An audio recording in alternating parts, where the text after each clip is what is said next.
Kirby has to be one of the biggest oddities in gaming media. He's literally just a pink ball with eyes and stubs. And yet, for over 30 plus years, he's spawned a plethora of games, spin-offs, shows, merch, pop-up shops, and even pasta. Pasta! Alongside even more bizarre things like this scary puppet that watches me sleep. This is all to say Kirby is the definition of simplicity is key. Sure, the lore runs deep, but at his core, Kirby is as simple as can be, and it's why he's perfect. But what if we gave him a gun? Well, all the way back in 2002, two brothers asked that same question, combining Nintendo properties Perfect Dark and original content to create a Flash animated series called Perfect Kirby. And a little bit ago, I just so happened to randomly remember this series, and how much it made me laugh as a kid. So on my never-ending nostalgia crusade, I wanted to revisit it and see how it holds up after all these years, seeing if it has any merits nowadays, or if it's just a relic of a different era, destined to be left in the past. Though, before we dive into the series itself, it might be smart to give a bit more background on the parody's main inspiration, that of course being Perfect Dark. As well, it's a decently known game, it's certainly not Kirby levels of popular. I mean, I didn't even know that much about the game before researching for this video, besides passing comments in what I can only assume to be a Scott the Woz video. Hi all, Garden here. I was just informed talking about Perfect Dark 2000 for the Nintendo 64 can prevent gun wounds.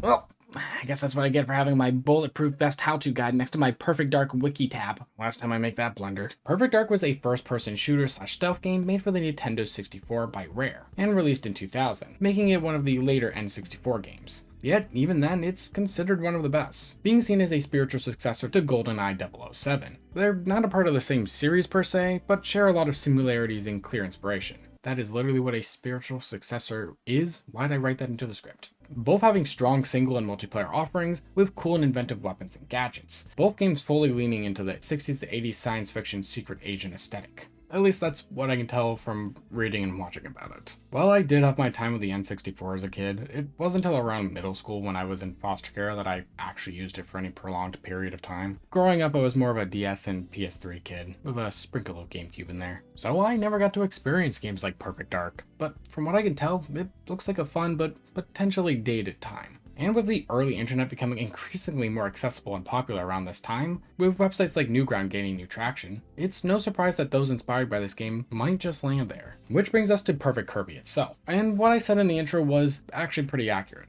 as the premise for this series is essentially, what if Kirby loved guns and took the place of Joanna Dark? Joanna Dark? Joanna. And took the place of Joanna Dark. That's the protag of Perfect Dark. Though, funny enough, she's actually still here working alongside Kirby. Well, put working in quotes. She doesn't really do much besides look sexy? Let's put some visible question marks up here because I'm not gonna lie, I think I've seen Nightmare feel more attractive than whatever the hell this shape tool abomination is.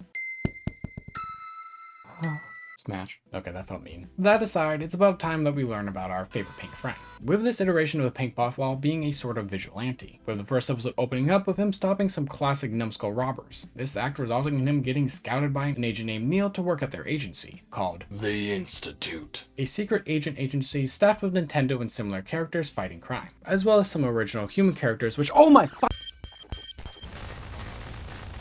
Each episode is kind of its own thing, with no real formula to speak of, with it generally being a mix of secret missions alongside random shenanigans between Kirby and the rest of the cast. Also, lots of cartoonishly gruesome deaths. Well, for 2002 Newgrounds at least. Which I feel like shouldn't need to be censored, but who knows with YouTube nowadays. I mean, wow, look at all that ketchup. The premise is pretty simple as previously stated, but the series kind of makes up for that via its sheer ridiculousness. With Kirby being this weird vigilante turned secret agent, he's quite a different kind of beast. Definitely not our usual god-slaying gumdrop, instead being a gun-loving, trigger-happy murderer with a sense of justice, but a very bendable set of morals, with him being much more careless and incompetent than most other agents. I'm just joking, everyone here is stupid. Kinda reminds me of those stupid but lovable adult cartoon protags. Well, like Fry from Futurama, but you know, if you'd like to kill people, like a lot. As for the others, we have Neil as mentioned before. He's the boss, I guess? It's never really said, but he essentially just acts as the show's punching bag. They're Meg Griffin, if you will. Always getting hurt, killed, or otherwise bullied. Then there's Professor $99. That's a great name. Who creates all the secret gadgets, weapons, and so forth for all the missions. Besides that, there's a ton of minor or one-off characters, like Bill, Joanna Dark, or Ian. who's clearly just the penguin from Waltz and Gromit, but nobody seems to notice because he's just too fecking cool. With some of these extra characters even having recurring bits, like Mario's spaghetti obsession. Hey Kirby, you're just in time. I made some pasta for you and me to eat. It's so good.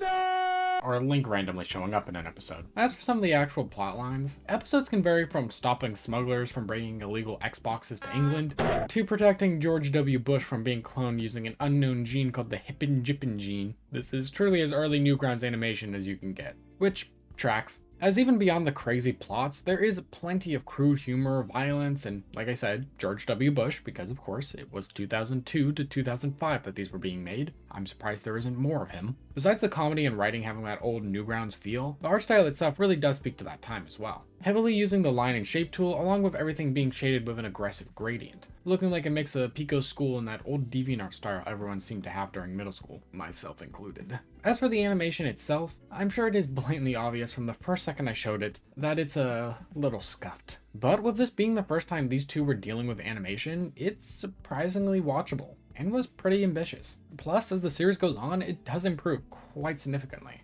Each episode showing some sort of improvement, with the last episode having some pretty solid animation all around. That said, anything before that last one is the epitome of janky. However, while this is notable, it has a sort of charm to it, as a lot of similar projects around this time had a similar look and flow to their animation. Whether that's my nostalgia tinted glasses or a genuine fact, I'm unsure. I mean, I'm calling this series nerdy nostalgia for a reason. These glasses are so tinted I'm practically driving blind.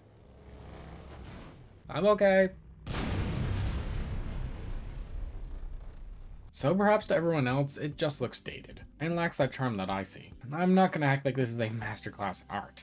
It's not. However, that was clearly never the intention. This was just made by some bros that were having fun and making something that they thought was cool, and I can't help but respect that. Though, even with that being said, I definitely laughed quite a bit at the jank animation. It's not because of anything cruel. This was being made by what I can only assume to be teens at the time, and therefore it's still quite impressive. Remember, this was pretty early internet. It was uploaded in 2002, meaning it was likely started in 2001. That's 25 plus years ago. Tech has evolved quite a bit since then, and therefore is another big contributing factor to why I find this all so charming. To be frank, in a weird way, the janky animation becomes a part of the humor, and I do mean that as a positive. As for the actual jokes themselves, there's nothing really gut-wrenchingly funny here like I remembered when I was a kid, but I won't lie when I say there's some genuinely okay to good jokes in here. Hey Ian, watch this.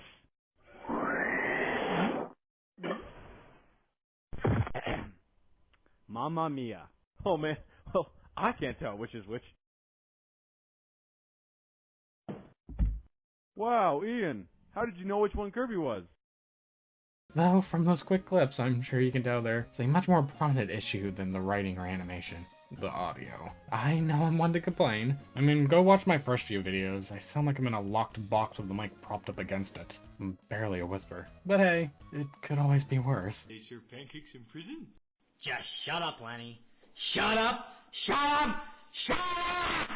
Yeah, the audio mixing's kinda rough. Thankfully, the audio mixing does get a bit better. But even in the very last couple episodes, I wouldn't say it was great. Though when compared to the first few, it's the frickin' Mona Lisa of audio design. The first episode borderline activates my fight or flight whenever someone gets remotely loud. Then to top it off, it seems they were trying to achieve stereo sound, as a lot of the time you'll hear characters in your left ear, then your right ear, depending on where they're standing on screen. And while this can be done well, sadly in this case, it wasn't.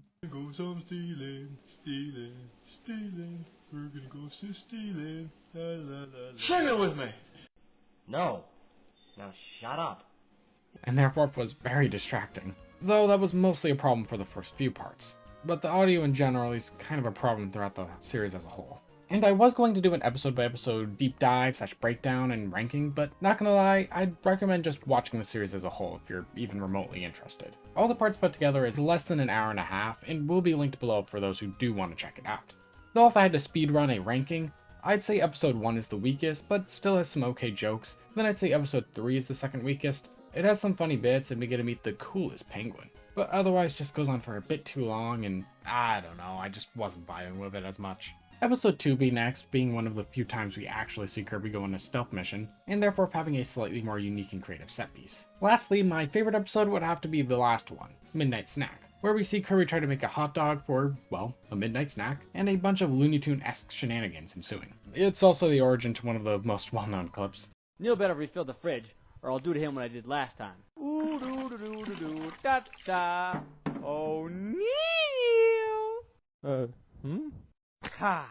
I love that clip so much. There's also a few shorts, but they're all just okay. And with all that out there, I do have some concluding thoughts on what I think of the series as a whole. However, before that, while researching, I also wanted to see if the bros were still active online after all this time. So, where are they now? Well, I wasn't really able to find out if Richie is doing anything on the internet nowadays. He certainly had a presence after Perfect Kirby wrapped up, which I did not know before making this video. It completely blew my mind. Risky warning incoming. I'm not going to show anything actually inappropriate, but I just gotta say it for clarity's sake. So, you know how I joked about Joanne Dark being kind of just there to supposedly look attractive, if that's what you want to call this? Yeah, well, Richie really leaned into that after this, as he went on to help with several Nintendo collabs, which I had completely and utterly forgot existed. I remember watching these around the same time as Perfect Kirby, and I really shouldn't have. But, you know, I was an unsupervised kid on the internet. Sadly, that's just how the story goes. For those unaware, Nintendo was a different Flash animation series that did collabs with other Newgrounds artists and animators to create silly and crude humored animations of different Nintendo and video game properties. And Lord and behold, our Perfect Kirby creators here had a hand in helping with a few of these collabs, with Richie having created some pretty notorious 2010s fairy parodies in these videos. The most well-known being Pokemon Snap XXX. Yes, the Perfect Kirby animator made that, which I'm not going to show any footage here of because I'd have to blur almost all of it. But essentially it was softcore, you know. Also, don't go looking this stuff up unless you're old enough to do so. I mean, I'm not your mom, but be responsible. And I mean, I gave a warning, so it's out of my hands. And this was legit news to me and was a wild thing to realize. Because frankly, I had forgotten about these animations in general, so to not just get hit with the old memories of these things I watched when I really shouldn't have been, but also to find out that they were made by a person that did the Kirby parodies that I was so fond of, was insane. That said, no shade to Richie or anyone else that worked on these. On top of the fact that it was over 17 years ago and the internet was a truly different place, Newgrounds was never really made for kids and still really isn't. But with all that crazy stuff aside, Richie doesn't really seem to be active anywhere else nowadays. Or perhaps if he is, he's using a different name and I can't find him. As for John, he does still seem to be somewhat active, having a Twitter and YouTube under the same username of Picanjo, where he plays games and talks about his interest. Also is ironically a Splatoon fan. Look at that, we've come full circle. Though both accounts have seemingly been inactive for over a year now. Of course, even then, I will link all these socials in the description, just in case anyone wants to check them out. I won't be linking Richie's stuff though. I like my channel existing and not getting over-yellered by YouTube moderation. Thank you very much. And with all that, I know this video has been a lot more hectic, less scripted, and certainly less organized than others, but I wanted to try something a bit different with a more laid-back and casual script, talking about and analyzing old stuff with a smidge of review in there. Plus, I know this topic is hella niche and might not do well for views, but I do truly think this stuff is interesting and just fun to talk about. Who doesn't like thinking about old shit they watched as a kid and reminiscing? And with that, let's wrap up my thoughts. Perfect Kirby is a goddamn mess, but a fun one. Being an absolute time capsule of the period it was made in, with crude and dated humor and animation, alongside insane plot lines, to me, it's one of those animated series that you look back on so fondly, but upon rewatching, you understand that it's a product of its time, and that you've matured and moved on from it. I still have a special place in my heart for this series. It really did have a big impact on my early sense of humor. Explains a lot, I know. But as nostalgia tends to do, I remember it being so much more than it actually was. I had a good time rewatching part of my childhood, and it definitely got some laughs out of me. But I think I'm okay moving on from it. Some things you watch as you grow older and can still love just as much as you did then, realizing they aged like a fine wine. And sometimes you can appreciate where they're coming from, but understand how they are what they are. Also realizing it simply isn't the same as you remembered it. You've changed. And sometimes that's okay. I still can't get over the feckin' Pokemon Snap thing. That's insane to me. Those damn memories were under lock and key and frickin' Perfect Kirby reminded me of them. What the fuck?